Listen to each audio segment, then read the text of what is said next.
YouTube.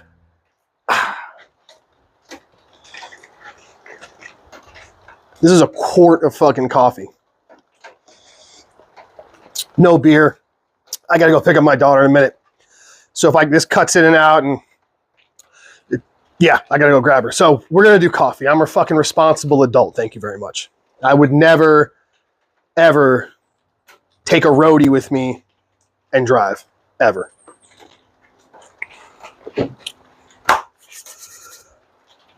Welcome back, homos. So today, we talk a lot of shit, custom knife makers, right? Or at least I do. And a lot more information's gotten out. I've been trying to promote it because as I've learned the differences between a commercial heat treat, like for a production company, like a Spyderco or a Benchmade or something like that, that type of out-of-house heat treating versus, and I'll get into it one day, but there's also levels to that. So of good, better, best, and bad. Ready for this one? Ready for this one? Paul Boss heat treating? Shitty. It's dog shit, actually. Yeah, Paul Boss's heat treating is abject dog shit. There, I said it. Name a buck knife where you cut and you were like, oh my God, right? Yeah, exactly. It's dog shit. It was a guy who worked really fucking hard to push heat treating forward, and then that company took it and just shit all over his good hard work. So this isn't a shot at Paul Boss. The guy's a legend and did amazing things in terms of heat treating for knives. The company now does dog shit heat treating. So, oh, by the way, it's a fucking microphone. I get it. My audio is shit. I'm a fucking professional YouTuber now. I got a goddamn microphone so everybody can hear me fucking crystal clear. So the difference is between what a custom heat treater, a small batch heat treater, somebody like me can do, versus and the limitations of like a commercial large scale heat treater. And a lot of guys people have started to get the idea and understand that it's unfair to compare what I do to something Spyderco does, because there's just when you're at certain scale, like anything, any business, anything you do, the bigger the scale gets, the more you scale it up, the less intricacies you can do. You know what I mean? Everybody complains, right? You have a company, a local town, and they do a restaurant, they do good. And then by the time he opens up 12 locations, it's all kind of corporatized. It's just kind of the nature of the beast. It's what happens, right? So it's not fair to compare what I do or what a custom maker can do compared to a production knife company. But you should expect more. You 100% should. And there's a lot of knife makers out there that don't do a good job. And here's the thing. There's a difference between like trying and not doing a good job and not giving a shit whether you do a good job, right? It's like the difference between like can't fight and won't fight. You know what I mean? Like if you got a buddy who will fight but just isn't good at it, that's fine. If you got a buddy that literally won't fight with you, that's not a buddy kind of thing. There's plenty of knife makers out there that like might do an okay heat treat or maybe even not do the best heat treat, but they're trying. That's different than there's a lot of guys out there that don't even give a fuck, which is, I cannot wrap my brain around the fact that what makes a knife is quite literally the blade. Without that, it's just a piece of metal. So how that blade is actually ground, is heat treated, ground, and sharpened, there's a whole point. It's just a handle, a piece of metal with a handle, if not. But I don't know if it was just the ABS or what it was, but there's just been there's a lot of good and bad that comes out of everything. And like that whole era of whenever you get somebody that's really revolutionary in a field, in an industry, you got a lot of imitators, you know what I mean, and no duplicators. And they only pick what they think is making that guy special. So you take like Bob Loveless, right? He absolutely cared about the heat treat and grind of his knives. If you look at his knives, they're ground really, really, really well. They're ground thin and they're ground the heat treat. He was one of the first guys to start using 154 CM and then CPM 154, well, ATS 34, which is a Hitachi's version. But he started using that because he felt it was a better steel. It gave him better toughness and edge retention and as well as corrosion resistance when a lot of guys were doing 440C. He thought it was a better steel. Robert Loveless cared just as much about how the knife, especially in the beginning, was gonna perform than as much as he did the fit and finish of the actual knife. and what he, the things he innovated and did with knives as far as design and materials and stuff like that. So you see a lot of guys imitate Robert Loveless because they want their knives to look like Bob Loveless's knives, like his drop hunters, but they don't actually, and you can, right? It's easy to copy what it looks like, but the other parts, the other parts of it, like giving a shit about the heat treat, just fell out the window because you can't see it. You see what I mean? So, of course, it's raining. It's always raining when I want to do these cut tests, which makes everything soggy, which, whatever. I guess that's kudos if it still works, if the knife still cuts the paper. So my point is people have been talking about it. I've been saying we should be doing a better job as a small heat treater than a commercial heat treater. Your production knives shouldn't be able to do as good a job as we can with grinding or heat treat or sharpening. We're small batch. We're hands-on. How much better? I don't know. Last week I did a video and I tested this M4, which I'm going to do another video with this. I'm going to take this knife, and usually if I'm going to do this, I'll reheat treat the knife, but for science, for the community, I'm not going to. It holds an edge well enough. I'm going to take this exact knife. I'm going to regrind it down thinner behind the edge, and we're going to see how much behind the edge thickness affects cutting cardboard at least. Newsflash, I don't think it's going to affect much, but there's other benefits to that we'll get into. But the reason I brought that out was let's compare Spyderco's M4 to Steve-O's M4. Look at that. There's a size. This is my 3-inch steadfast model, which you can't see because it's all taped up. It's a drop point with this just gorgeous vintage rich light, forest green rich light from my boy Brian, Knife Makers. If you're watching this, if you don't know who he is, Knife Handle Supply. I should tag it in that. I met him at Blade Show last year. He's a friend. He was a friend of a friend. He's a friend of mine now. We shacked up for Blade Show and stuff. And awesome dude, great heart, really good knife maker in his own right, and is really bringing a lot of great shit, vintage stuff, hard to get stuff, obscure stuff, regular stuff, to the knife maker market at like really competitive prices. Like he's not trying to just fuck the shit out of everybody with a fucking pine cone every time they want to buy something a little bit luxurious, So I'm just going to show off his stuff again. You see that discoloration right there? It's got a patina. Oh, there you go. You can see. See all these like random yellowy things going on there? So this is my personal knife, actually. This is an M4. It's got a bit of I call it an antique. It's like a stonewash. Stonewash, but I still keep the grind lines. There we go. Cool. All right. And the reason I said about regrinding is to see how much behind the edge thickness affects edge retention. This is obviously ground much thinner than this. This is somewhere in the ballpark of 20-something thou behind the edge. This is about 5 thou behind the edge at the exact same edge angle. You can see what a difference the bevel is. Bevel there. Little bitty little bevel there. Teeny tiny little bevel. Okay, so how much better will Steve's M4 do than Spyderco's M4?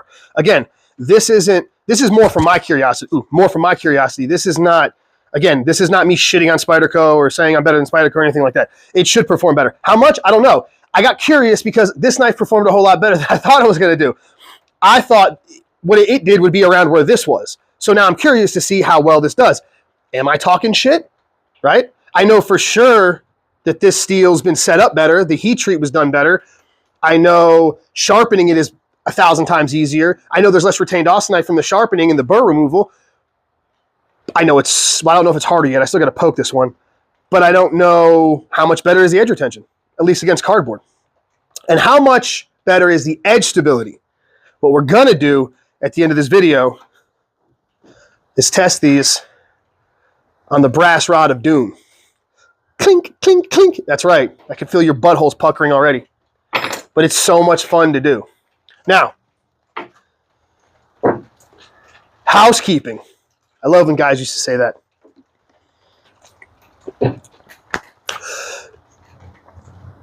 If you've watched me before in the past, you know I got a bad reputation because people think I just say stuff or start shit.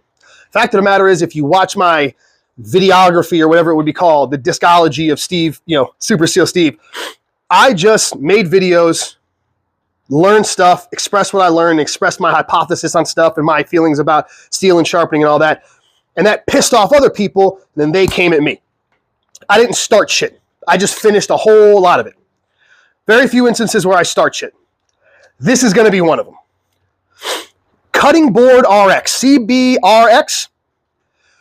Fuck you, okay? Fuck you in the most disrespectful way possible. And here's why. I've reached out to you multiple times to have a discussion with you. I've messaged you, I DM'd you, you won't even let me respond because you have that invite thing, right? Everybody has that invite on Instagram.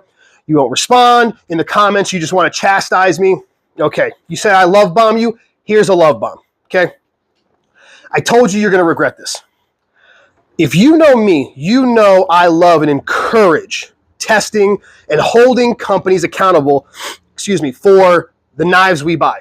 This is what I ended up becoming, right?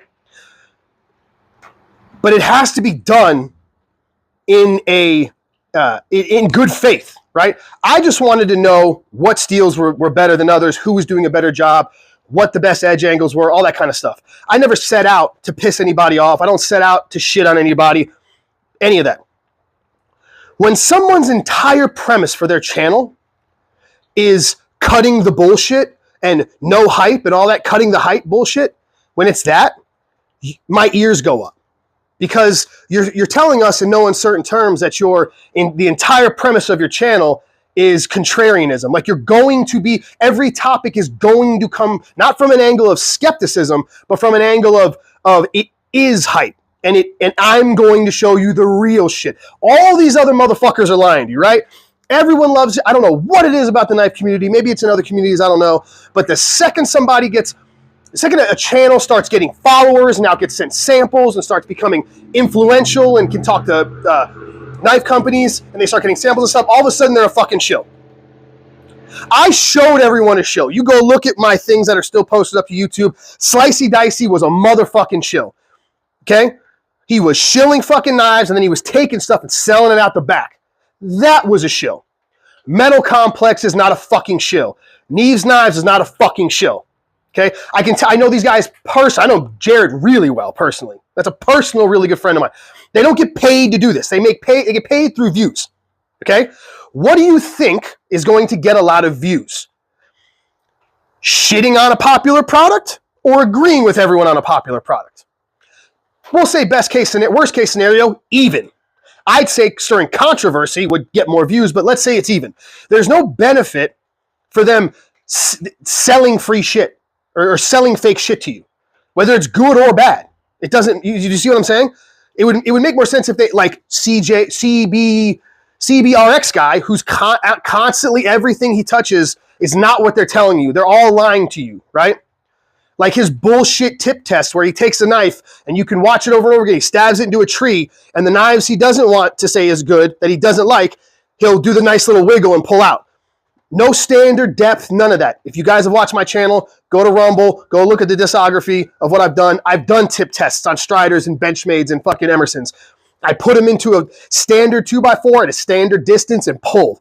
I didn't just wiggle them into a tree. And the knives that he doesn't like, he goes whoop to the side. Oh, look, the tip bust. And he wants to claim that the tip busting has to do with the heat treat, not the actual geometry. And he'll show you, oh, two knives have similar geometry. Geometry makes all the difference when we're talking about tip testing. Rockwell hardness. Whether or not here's another fun fact. Whether or not a heat treat is done well or not has nothing to do with the actual Rockwell number. I invite you to go to Outdoors 55 channel if you live under a rock and don't know who he is. He had a video about a year ago. He took 3 pieces of 1080. He heat treated all of them to the same Rockwell, 61. He took one with a good heat treat, one he kind of fucked up, and the third one he completely exploded the grain on that goddamn thing. Guess what?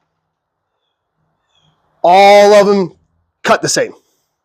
Where you started to see the difference was when he started tip testing really hard. And you can see it when it breaks. So when you saw the break, you can see big shiny grain. When they wouldn't, right? When he sits there and he snaps the tip off a knife and you look at it, the grain looks fine. It's not a bad heat treat. It's the geometry isn't built for it. Another thing we got to address is if you go to the description in his channel, he says, this is for entertainment purposes only. Never seen that before on a fucking testing channel. The reason he's doing that is so he can't get sued for libel or defamation or whichever one is in video form. Okay? This is for entertainment purposes only. My Rockwell testing is only one sample. Yet he presents the information as, look, he's telling you, Spyderco or whoever's Rockwell hardness is this range, and my lead tester is not reading it properly. Make with it what you will. Is everyone aware, since it's for entertainment purposes only, that his entire channel is not meant to be taken seriously at all? That it's all bullshit? That he owes nothing to you, the viewer, to do anything accurately, because it's just for entertainment. It's purely for entertainment. If you get entertainment out of this, by all means. But this is not for just entertainment purposes. This is for me trying to find facts. And I stand on that every single time. Third point why I got a problem. He refuses not only to speak to me or have any live debates about his methodologies or his testing or his results.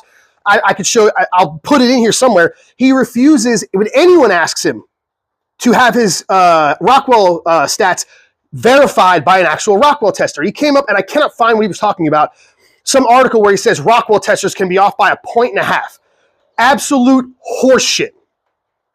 Absolute horseshit. For testing martensitic, hardenable steel in any industry, the standard is a Rockwell tester. That's why they come with calibration discs.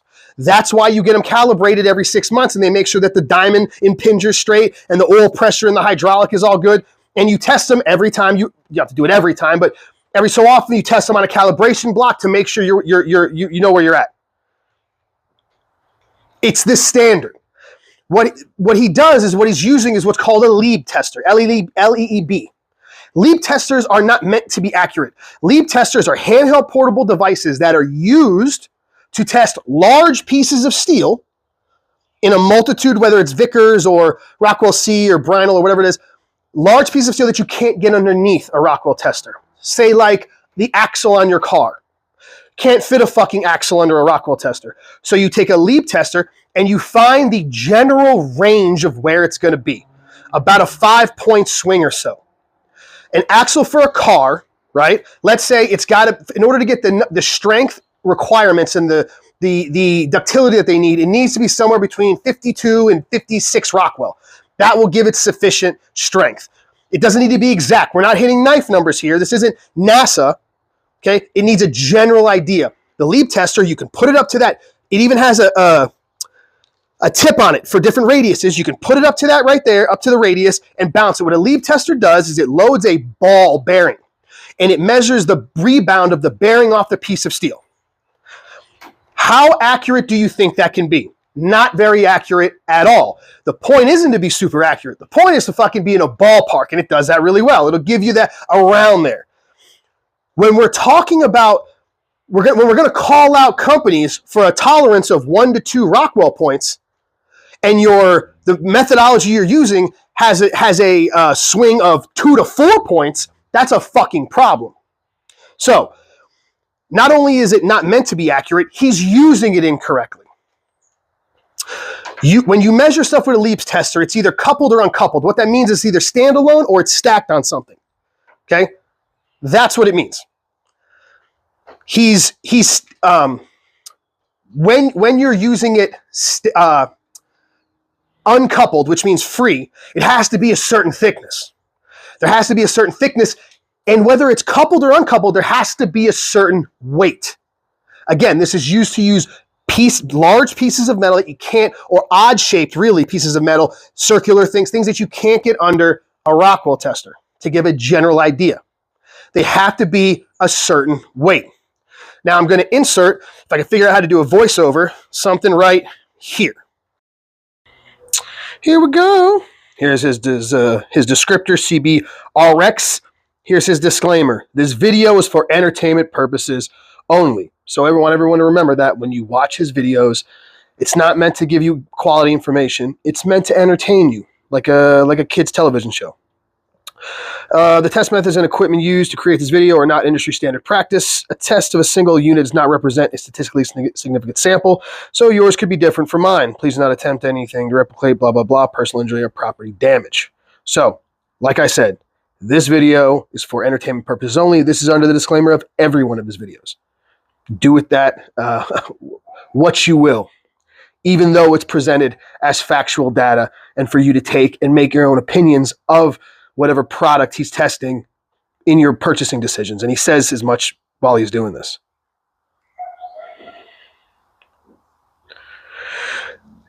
Here's just a screenshot of me. I had sent a message. It's not showing it here, but I had sent a message trying to talk to him. Obviously on Instagram, you can send one message and then, so it says invite sent, and then they have to respond back. He's never responded or allowed me to talk to him. Well, I can't tell the exact model of what he's using. We can see right here as an LCD display right there, multicolored.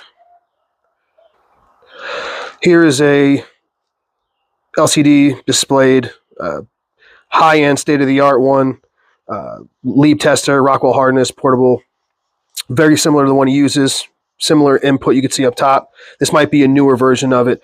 And it says here clearly on the bottom, designed to test large hard parts. Example, tool steel should be close to 1 inch thick of solid material. That would be uncoupled material. Lead testing factors. Factors affecting the accuracy and limitations of lead hardness testing. As with any hardness testing, it can be a heavy, blah, blah, blah, blah, blah. Short version. Thin wall parts like tubing, sheet metal, sheet aluminum, die cast wall parts, machine parts with thin walls, and lightweight. Remember that.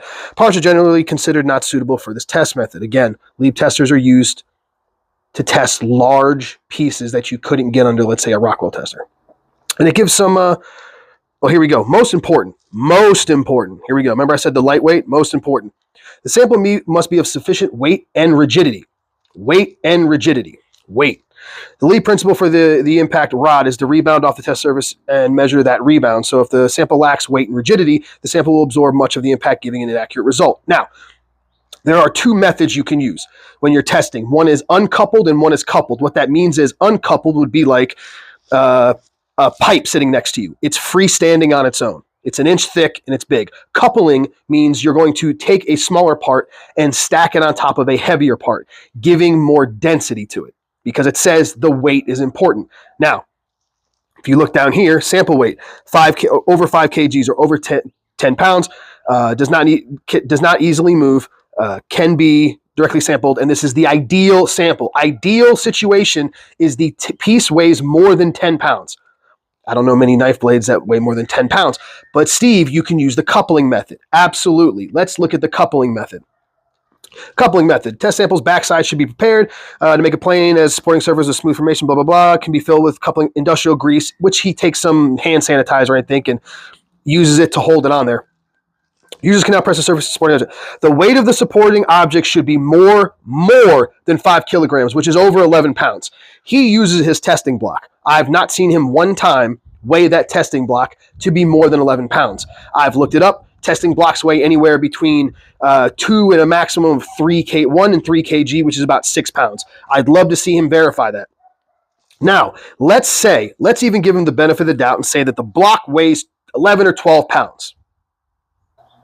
Sorry, real quick, I forgot to say this. If you look down here at the bottom, it says sample weight 1, 2, 3, 4. Sample weight under 0.05 kg or 0.01 pounds, which that doesn't add up. I don't know what they meant there, but the hardness tester is inappropriate to use. Now, how much is 0.1 pounds? That would be 1.6 ounces. I haven't seen them weigh any of the blades. They're of differing sizes. Do they weigh at least 1.6 ounces? But hey, let's say he's coupling it properly. Let's give him the benefit of the doubt and saying the test block is that, and even though the piece is way too light, let's say it weighs 1.7 ounces, and the base he's putting it on is 11 pounds. So let's give him the benefit of the doubt that everything is correct. What we're looking at right here is determination of accuracy and reliability of portable hardness testers from 2019. So let's go down to, this is, what is that, Vickers. Here's Vickers hardness, Rockwell hardness. So right here, RR1D in the first corner to the left, these are 6 samples right here. That is the calibration block. Or I'm sorry, down here it says reference hardness, calibration hardness plate is 64.4.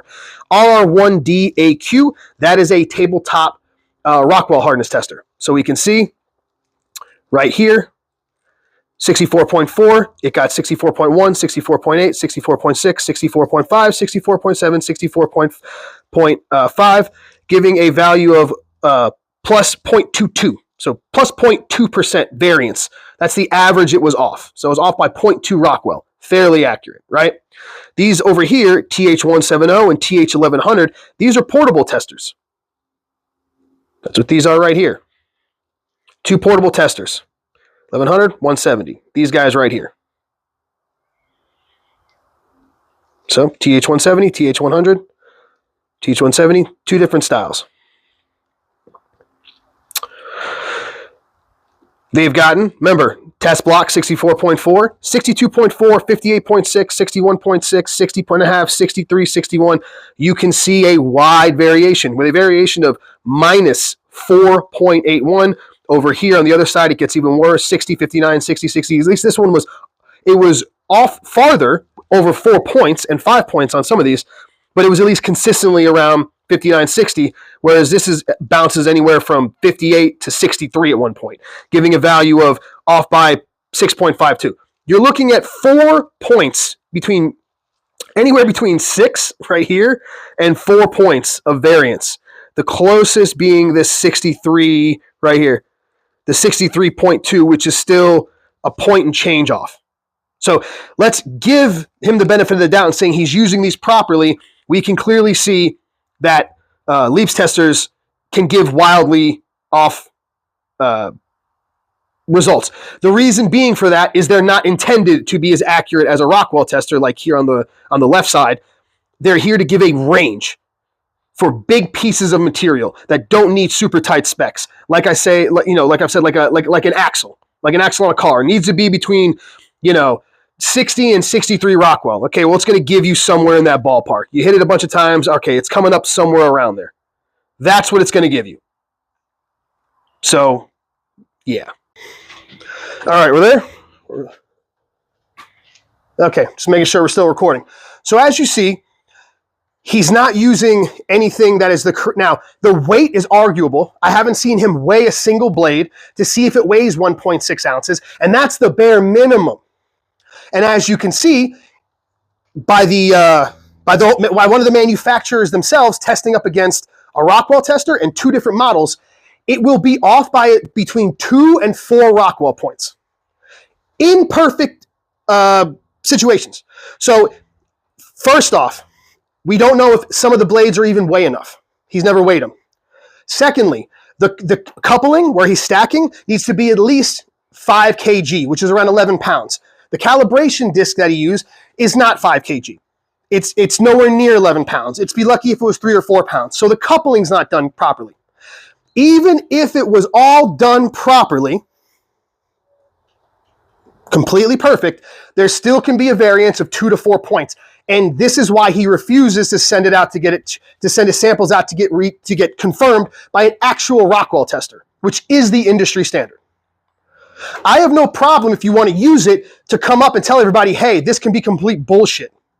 But when you take it and then you make people base it, and then you call out a company for not using, for it not hitting standard, when they're using a Rockwell tester and you're using a Lieb tester, this is why he put, this is for entertainment purposes only, so he can't get his fucking face suit off. So,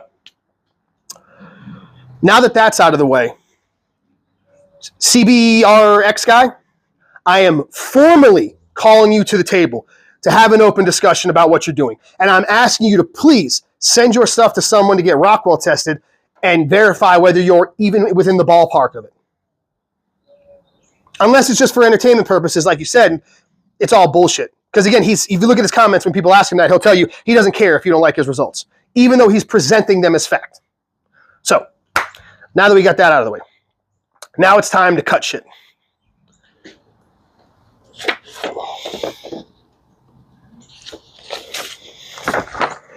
Paper. There's a 1-inch section, right? And we're going to cut same moving boxes. These are Walmart moving boxes. DMT course, Atoma 140, same as last one. Atoma 140. It's a Veneve 800, 10 strops on a half micron strop. There's a half micron, not a full micron. Stroppy stuff. Buy his shit. I think Jared sells it on his website, or hit him up online at Instagram at Stroppy Stuff. It's even better than Gunny Juice. Gunny Juice makes a great product. His is even better, and he color codes them. So you don't even have to write down what it is. The half micron's pink. It's beautiful. Your wife will love it. It's like a pussy pink. It's awesome. Phenomenal product. So you take it. I'm going to cut in that 1 inch, for those that don't know, until it no longer cuts printer paper across the grain. Super duper simple. We're looking to beat 138 cuts. Will it? I don't know. And then after that, we're going to take both of them, and we're going to go against the brass rod of doom. So without further ado, I'm going to stop this. And then actually, I don't think I have to. I think I figured out how I could just cut it.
$213. I'm back. Okay. It is the next day. So I mismanaged my time. I had to run to get my daughter, and then I had to get a bunch of other work done. So the knife is here. The paper's still wet because it's been fucking raining for 2 days. It does still cut, or not. Okay, it does still cut. But in the spirit of the test, I always do it in one complete shot, so there's no fuckery. So I'm just going to call the test there. I got 213 cuts. So each cut, it's the same as last time. Each cut is 37.75 inches. I cut 213 cuts up against Spyderco's M4 of 138 cuts. Spyderco did 411 feet and some change. We'll round to 411. Mine did 670 cuts, or 670 feet, 670 and change, rounded down to 670. That's a 163% increase in edge retention over their M4, which is significant enough.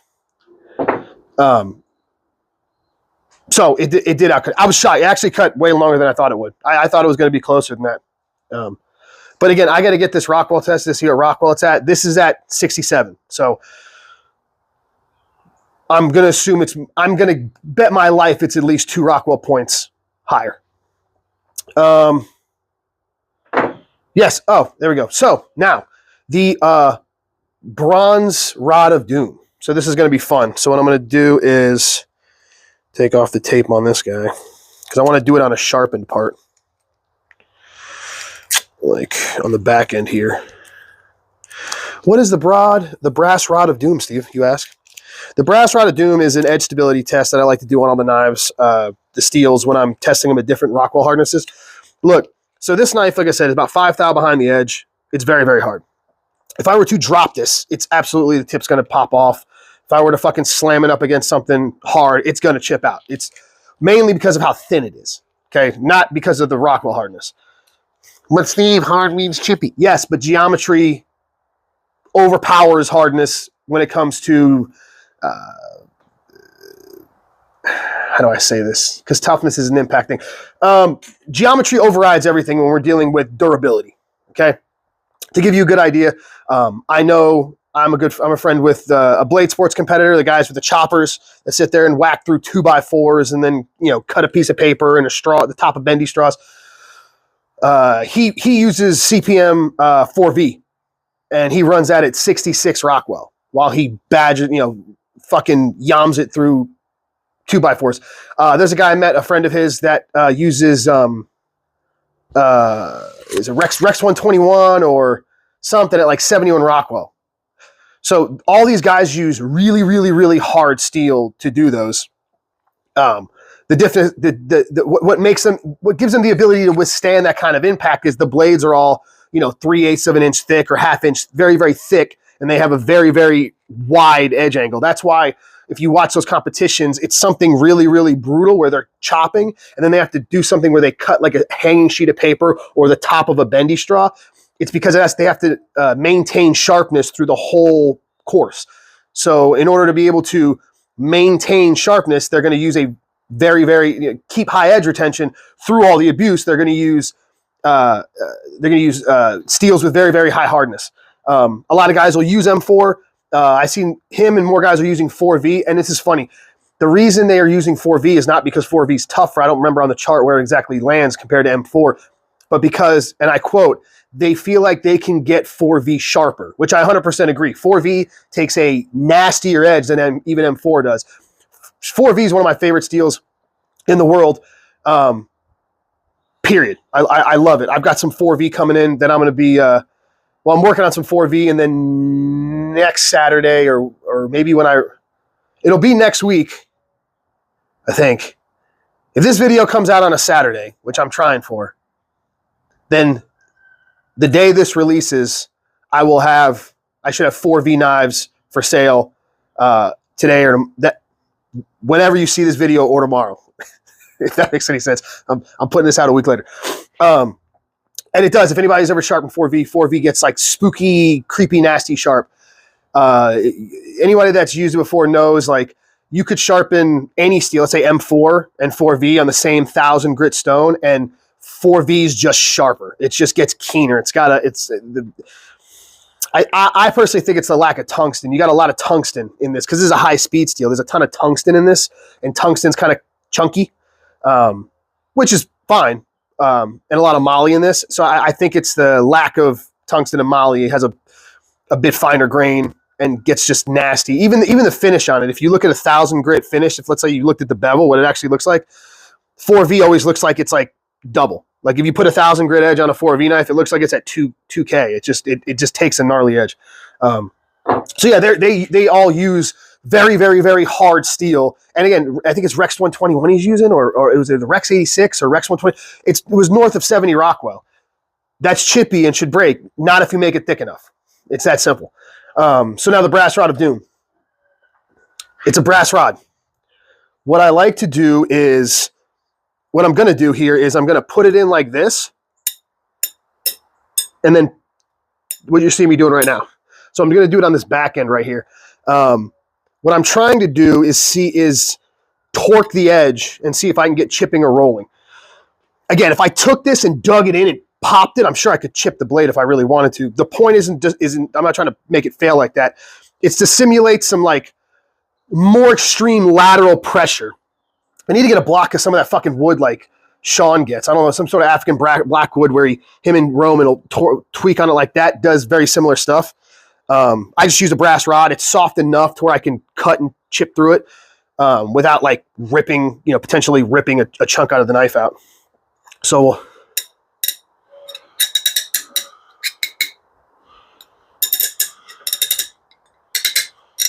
And we'll see. I'm sure everybody's buttholes are just absolutely just like could put a piece of coal and get a diamond in there. So there we go. I'm not, there's a little maybe roll right there. Like right, I see a little bit. But now we'll cut some damp paper. We'll see.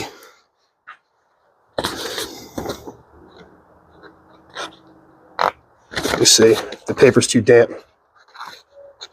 Okay, there we go. I want to see if we can see the little, see those little hiccups?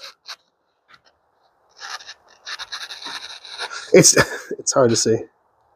Right there, see that little snag? They're not chips. They look like, I'm sure the camera won't. Oh, maybe it will. Oh, maybe you could see it. Oh, there we go. So this is 15 degrees per side. So it's a fairly keen edge. Maybe you can see it right there. Right around here. So that's good. This is 67 Rockwell. It's 15 degrees per side. It's a fine edge. I'm torquing it on brass. And we're still able to get a cut going. See right there? You can see where that little tear is. So why do I do this? I want to see how it holds up, how much chipping. I also do this at different hardnesses because I want to see. So obviously it's funny. I'm the guy who pushed, we need harder steel. Harder steel, 100 out of 100% times is going to be what you want with any steel, especially when we're talking about production knives. But once you get past the point of, okay, we're going to make the steel sufficiently hard, it's not like, you know, it's not like there isn't a curve of diminishing returns. There is a point where you get, where the edge stability starts to tank a little bit. So I'm always looking for the hardest where the strength and toughness meet, where I get the best edge retention and the best edge stability, the best toughness at the edge. Edge stability is unique to knives. Toughness, when we talk about toughness in knives, I've said this before, it's retarded. Toughness doesn't matter. Toughness ratings you see don't matter when we're talking about knives. Toughness has to do with impact. If I were to take this knife, right, and I were to hammer this, where that hammer hits, that's toughness. So how it affects the steel is toughness. Me cutting into hard stuff, or for instance, toughness. If I were to take this and whack this into something, where that hits is toughness. Unless we're, you know, unless it's a machete, that's where toughness, you might care what toughness is. Guys just use shitty steel. They don't care, and they run it soft. Let's do this guy. I just sharpened this, so there we go. I just sharpened this, so it's very sharp.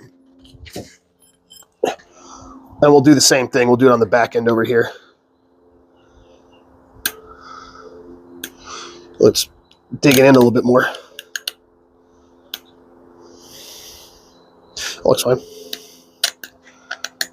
It doesn't sound as bad because it's not as thin. That's a hollow grind. This is a flat grind.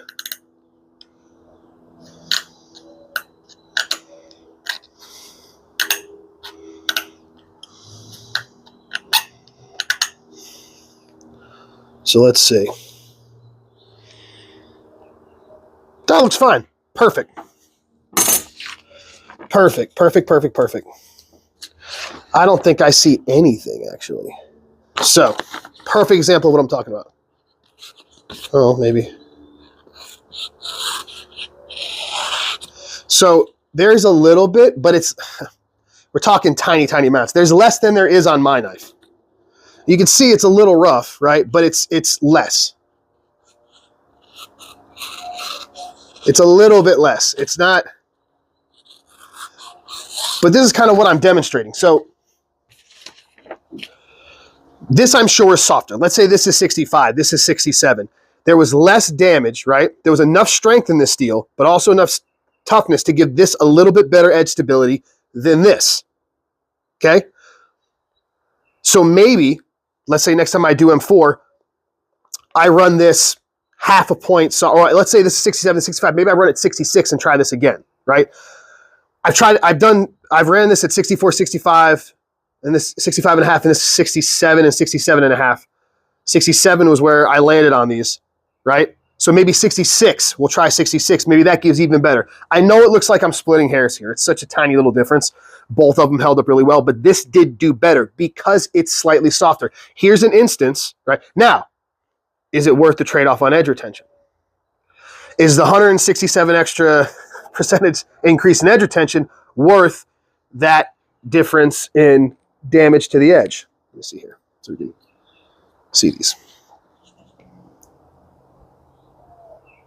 Actually, you can look right there. You can see a little bit right there where I really torqued it.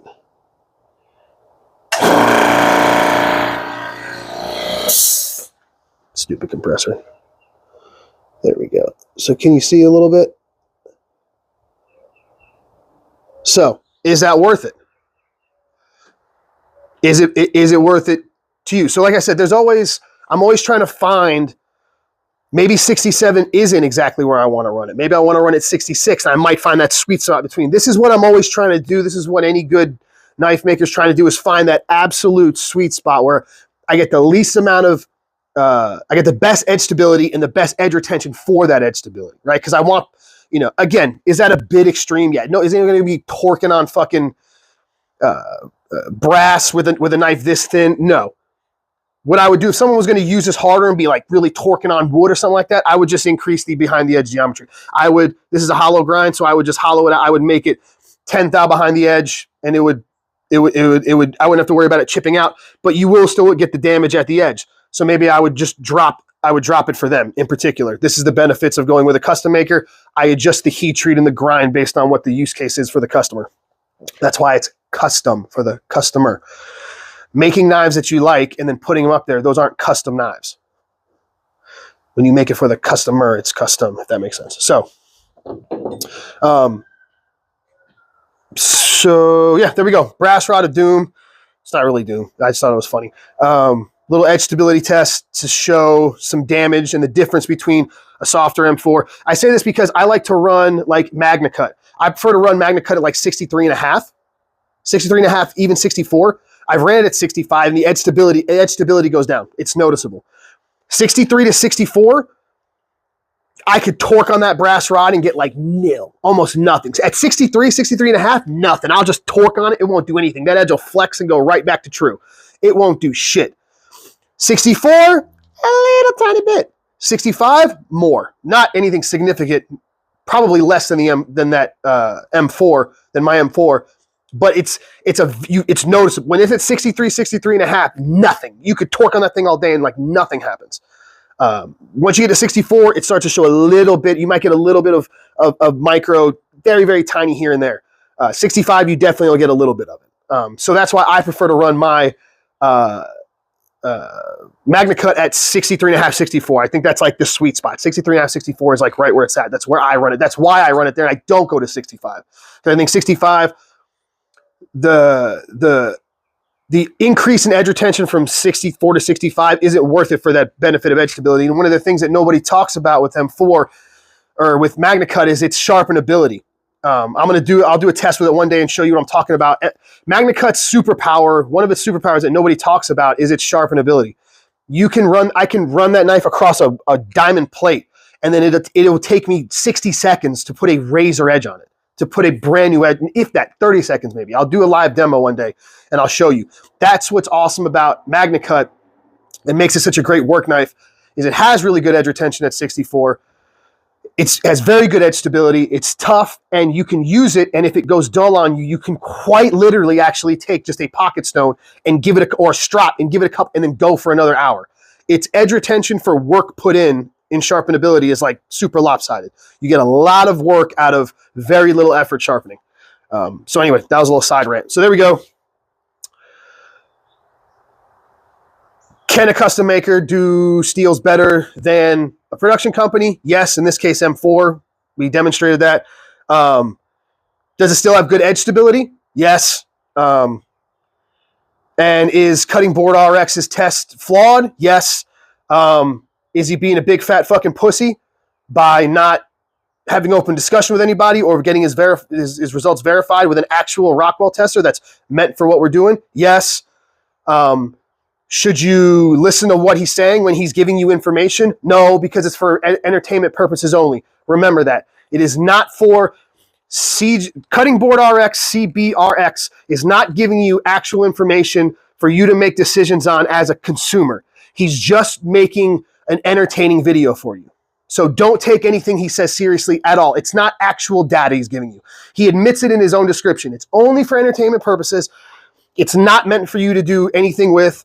It's like watching Star Wars. So Cutting Board RX's channel is like watching a fictional movie. It's like watching the movie Crank or The Matrix. It's not actually real. It's just fun to look at, and it's fun to pretend.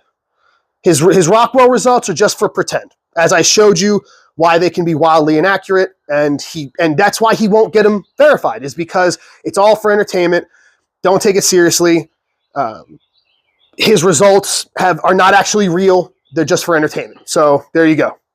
You guys have a good day.